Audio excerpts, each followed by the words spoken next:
Hello everyone, my name is Dr. Nidhi Sharma and I welcome you all to the MOOC course on Professional Communication Skills.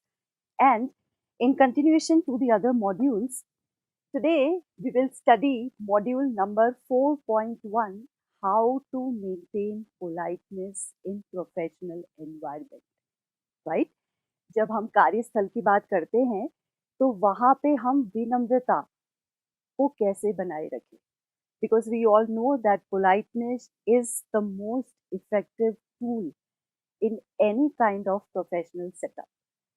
हम चाहे छोटे level पे, अगर हम hierarchy की बात करते हैं, प्रोफेशनल ऑर्गेनाइजेशंस में जो हायरार्कीज होती है, यदि हम उसकी बात करें, तो छोटे से लेकर बड़े स्केल तक जो जो भी प्रोफेशनल काम कर रहे हैं, सबसे इम्पोर्टेंट चीज़ है कि हम कितने पोलाइट हैं, how polite we are with our colleagues around, how polite we are with everybody that forms the part and parcel of professional communication.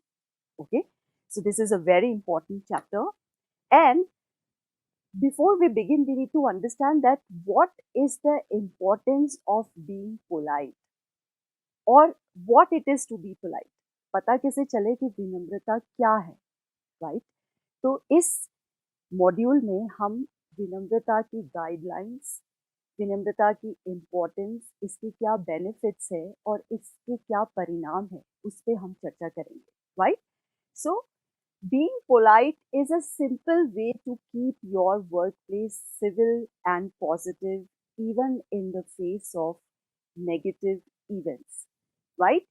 Even in the face of challenges, चाहे environment कितना भी negative क्यों ना हो, पर यदि आप विनम्र हैं, if you are humble, if you follow this principle of humility, humility का मतलब होता है सद्भावना, राइट?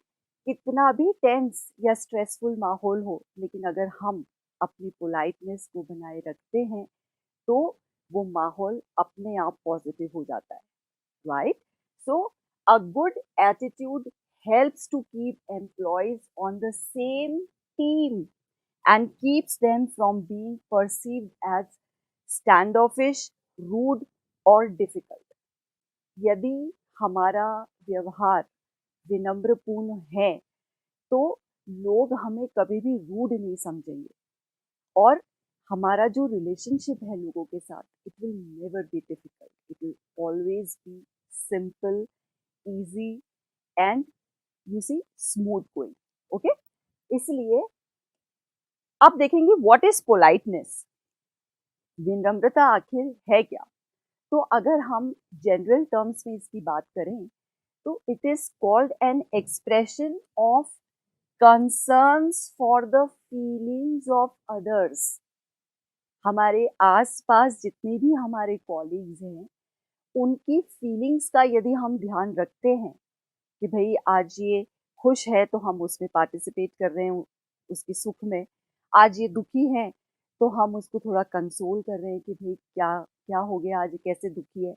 तो if we are able to give, you see, ourselves to other person's feelings, it is called politeness. Okay, people can express concerns in many ways.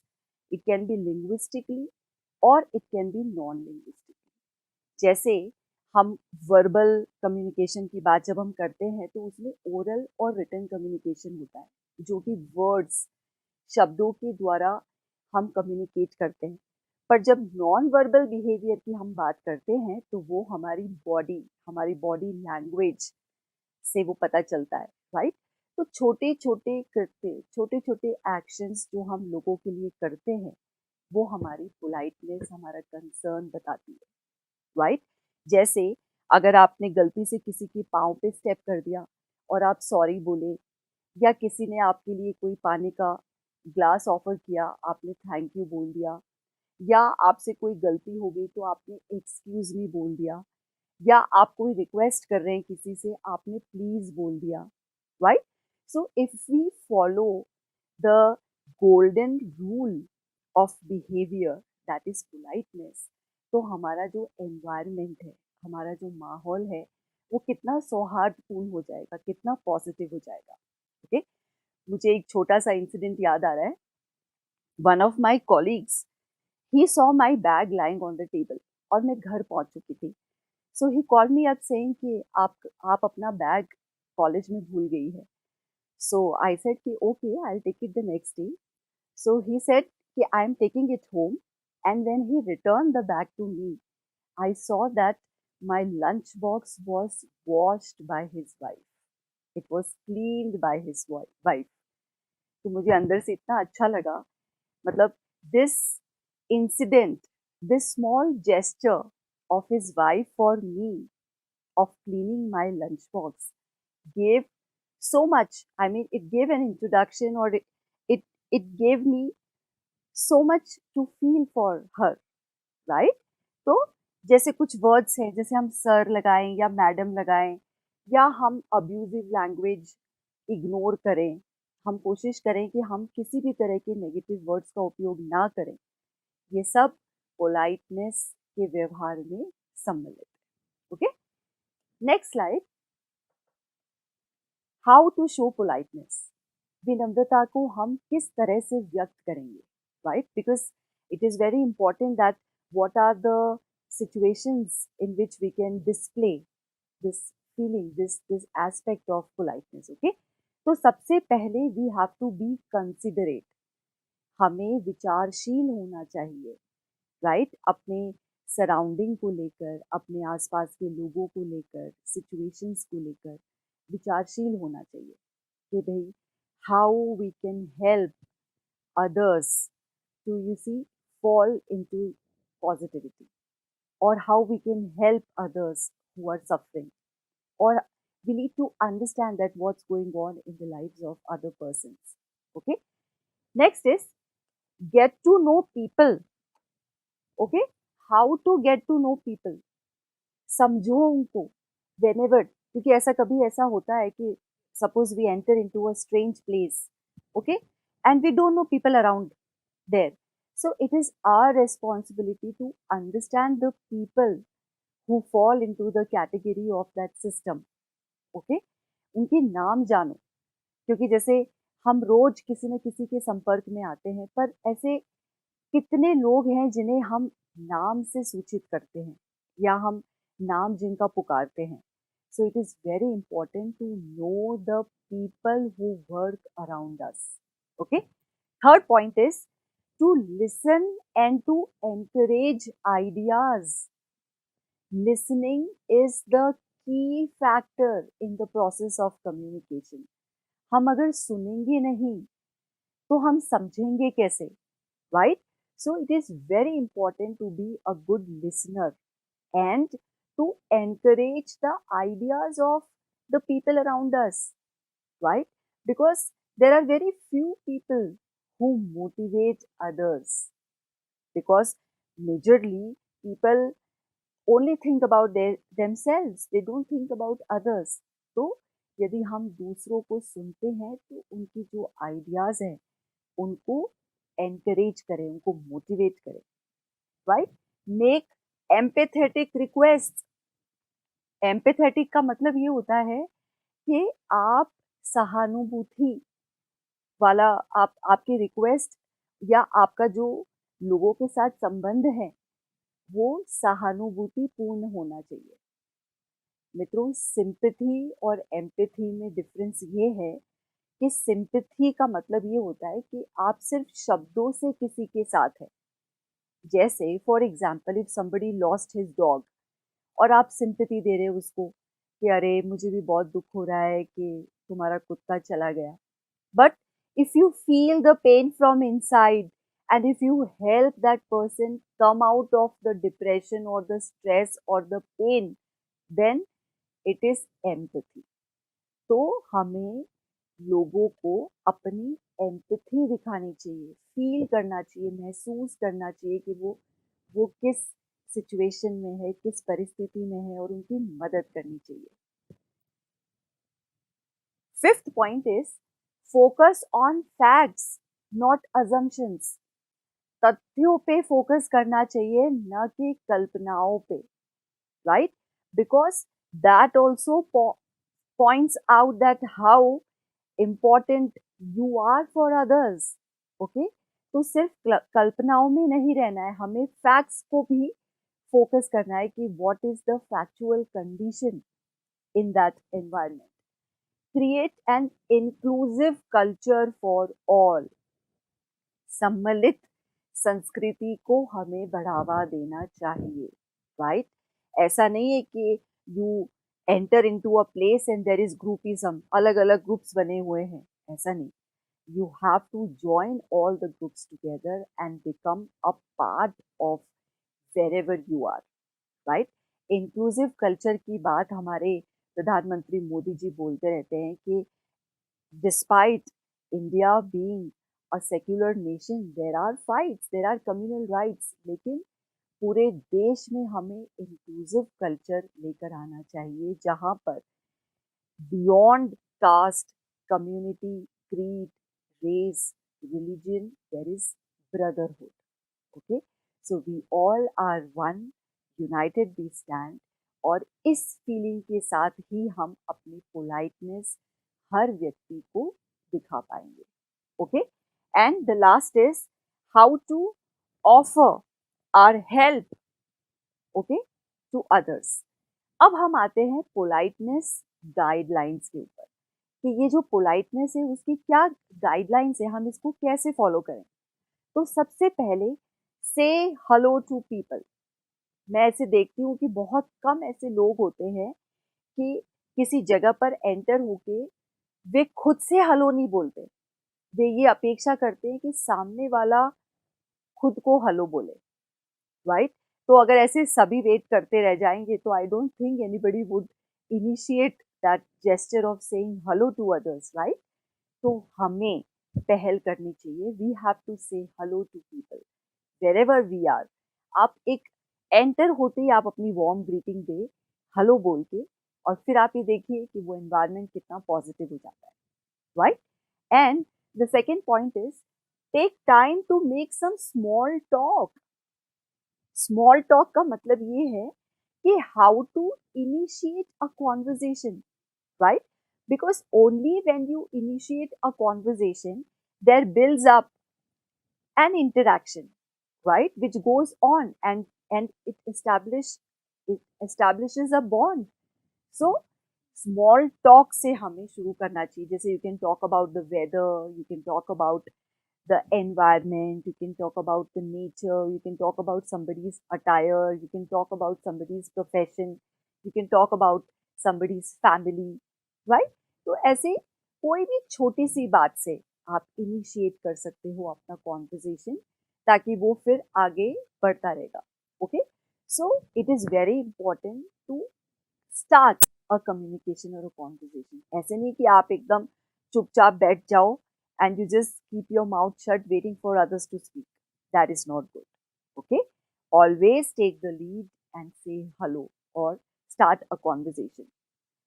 Now, try to remember things, situations, names, birthdays, anniversaries, or any good situation or any good incident that happened with you.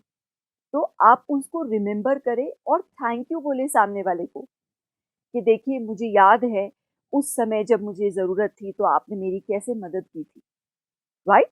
So if we remember such small things, these small things build up our politeness bag and it enriches us with so much of humility and humanity. Okay, right. Next point है always use please and thank you.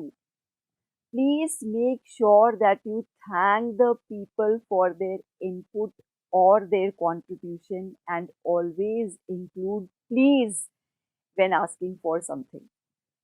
Right? मैंने आपको बताया था ये golden words हैं किसी भी conversation के. मुझे अच्छे से याद है एक जापानीज, मैं एक वीडियो देख रही थी किसी की और उसमें उस व्यक्ति ने कहा कि जापान में थैंक यू को बोलते हैं अरिगातो, राइट? तो हर वहाँ पे छोटे से छोटे बच्चे को भी सिखाया जाता है कि इस तरह से झुककर आपको अरिगातो बोलना है फॉर एवरीथिंग। आप पैसे दे रहे हैं तो अरिगातो बोलो, ले रहे हैं तो अरिगातो बोलो, किसका काम कर रहे हैं तो अरिगातो, किसी ने आपके लिए काम किया तो अरिगातो। And then you see the magic, how this beautiful word fills up your life with so much of positivity, right? क्योंकि आप जब थैंक यू बोलते हैं, जब आप प्लीज बोलते हैं, तो आपको खुद को अंदर से इतना अच्छा महसूस होता है और आपके आसपास के लोग भी आपके साथ रहना पसंद करते हैं। Okay, and this is my favorite point, always praise and congratulate the people for their achievements, right? And it should be a genuine praise. ऐसे झूठी तारीफ नहीं होनी चाहिए। असली में दिल से आप तारीफ किया करें लोगों को, अगर उन्होंने कुछ हासिल किया हो अपने जीवन में, right? So these all small points are considered when you talk of politeness. Use appropriate language. आपको पता होना चाहिए कि when you are in a formal setup, what language has to be used. When you are in an informal setup with your friends, you can be a little bit casual, but you always have to be polite, and your language constitutes your personality, right? If the level of your language is good, people around you automatically respect you. But if you use all bad language or abusive words, the people definitely may not have any respect for you. I mean, you may become successful in life, but the real respect comes from the core of the hearts of people who understand that what is the quality of your behavior, which comes from your language. Okay? Listen, learn to listen attentively. ये मैंने आपको पहले भी बताया कि कोई भी व्यक्ति आपके इर्द गिर्द है तो आप उस व्यक्ति को ध्यान से सुने कि वो क्या बोल रहा है, राइट? ये क्या उसकी प्रॉब्लम है या वो क्या आपसे शेयर करना चाह रहा है। Always give attentive ear to people around you, that builds up not only the speaker's confidence but also establishes a beautiful bond between you and the speaker. Okay, so always be a good listener because you are the receiver, and give your response. Okay, right. Next is respect other people's time. This is very important. Sometimes I see that people just come to you and they just go on and on and on without realizing that you were so busy in your work. Okay, so हमें ध्यान रखना चाहिए कि हम जिस व्यक्ति के पास हैं क्या वो फ्री है, और अगर वो फ्री नहीं है तो आप प्लीज उनसे टाइम लें कि सर या मैडम, हम मैं आपसे कब मिल सकता हूँ जब आप फ्री हैं, because you have to respect other person time, right? That shows politeness.